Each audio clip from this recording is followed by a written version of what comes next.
Hey yo, what is up army? Hope you're having a very good day. And today we are diving into the most requested topic on this channel by far. Yes, my good lads, today we are going to learn how to properly auction a Pokemon in Pokemon Revolution Online. Without any further ado, let's begin.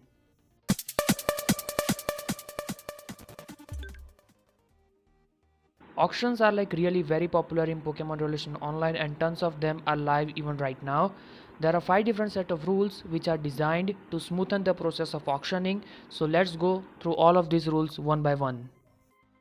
Also hang on tight with me because by the end of the video we will auction and Pokemon ourselves so we can be very sure about our auctioning skills.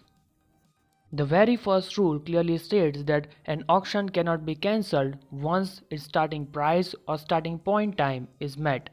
Now, the starting price, which is generally used by players in Pro, refers to the point of the price that player states for its Pokemon as a start point of the auction right here. Once the player offers this price, the auction is started and then there is no going back. The auction cannot be cancelled even by the owner of the Pokemon.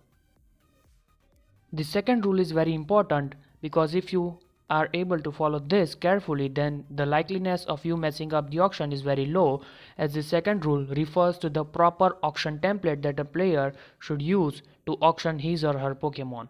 Now if we look here, then this player has completely nailed it when it comes to the template. He has used the template itself. The template refers to the Pokemon that is been auctioned, the starting price, the ending price, the ending point when the auction is going to end, like in 24 hours or 48 hours, the insta price, the available payments like coin capsule membership, and the minimum raise. I will post a copy of this template in the description if you want to pick it up from there. The third rule is probably the one that is the most helpful to the one who is auctioning the Pokemon, and is also one of the most least known rule because I myself wasn't aware about this until recently. So the thing is that when certain person is auctioning his or her Pokemon, there are certain dudes who wait for the very last minute to offer for the Pokemon and to win it. But this can create a mess for the one who is auctioning the Pokemon, as there can be more than one person who is waiting to auction at the last minute, and this creates a mess.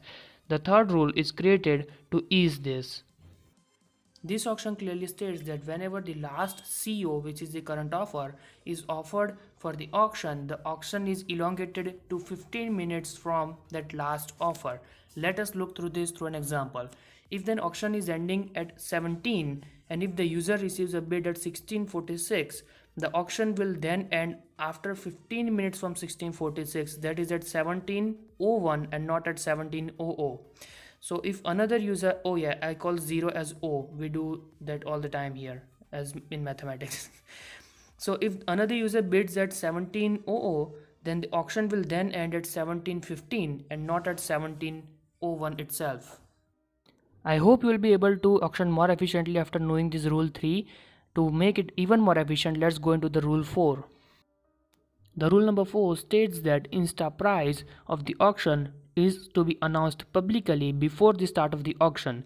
That means that the insta price cannot be added after the auction is started. It must be written down before the auction starts. The insta price is also not negotiable by possible bidders or even by the one who is holding the auction. If it is found out that the insta price was negotiated, then this might lead to the insta price being voided. That brings us to our very last rule for auctioning, which clearly states that an auction ends when the forum clock turns to the ending point's time. This only applies to the forum auctions which take place online and not in game. So we'll look through this via an example. An auction which is started at midnight will last 24 hours and will end at 23:59 and not exactly at the next day's midnight. I hope you understand this one because it is a bit complex, but it is one which is easy to negotiate with. Now I would like to throw in an extra tip, which is that whenever you start an auction or a forum shop, always add your in-game name and your Discord tag, which makes a person who wants to negotiate or who wants to know extra details about the Pokemon can contact you fairly easily. Now let's go ahead and auction an Pokemon ourselves, just as I promised you at the start of the video. Alright, so let's go ahead and start a dummy auction so we can check our auctioning skills. What you want to do is go ahead to the Pokemon Revolution online forums, and then you go ahead to trade silver or gold server, then selling Pokemon, and you create a new topic. Then you just simply copy paste the thing that I have provided in the description. You just simply come here, press Ctrl V, that's it. First thing, you want to add the Pokemon or item that you're auctioning. Simply click on choose file. This is I'm going way too basic, but yeah, okay. So once the image is uploaded, simply click on the plus icon to add it. Next, what you want to do is add a starting price for it. Now I would like this to be a bit more lower so that it's much more visible. Alright, we'll add that, we'll delete that bullet point later. So now I want to provide the starting price for my lovely Noivern. Let's say I want to provide it at 500k, just for example. So next we want to add the ending point, which is the ending duration of this auction. So I will say 24 hours from the first offer. That refers that when a player starts by offering me 500k for my Noivern, the auction will end 24 hours after that first bid. Next we want to add the insta price, which cannot be which of course can't be changed later. So yeah, the insta price, let's just say that if I don't want to add it, I will just simply add up no insta. If I do want to add it, which I do recommend adding an insta, just make it a bit higher, so yeah, it's good for all. Let's just say 2m. M refers to million, of course everyone knows that. Next we want to add available payments, which can be Poké Dollars or CC. So we can provide here that we accept only cash, or we can say cash, which of course refers to Poké Dollars and not real money, that is bannable, and CC. Now CC refers to coin capsule. What you want to do is exactly provide how much the CC will be worth. Like for example, if I say that the CC is worth 400k for me, then the dude who wants to offer at the starting point must offer 1 CC plus 100k cash to start the auction.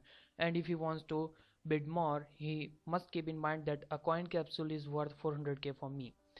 Okay, so the minimum raise, this is optional and it cannot be changed, of course. So minimum raise, if the Pokemon is worth too high, then I would say that you keep it at 100k.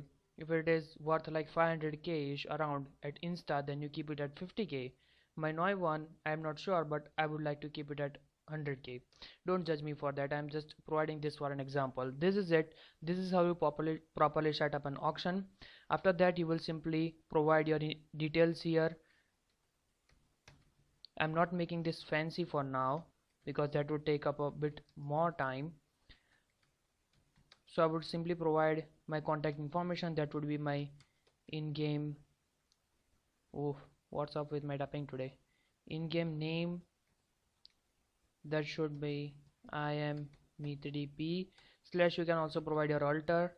If you are online through your alter, then the dude can still contact you. And you want to provide a Discord tag. I'm not gonna paste mine here, but you can easily paste your here. So that is how you properly auction a Pokemon, lads. Hope you all have a very good day and good luck auctioning. It's black and white.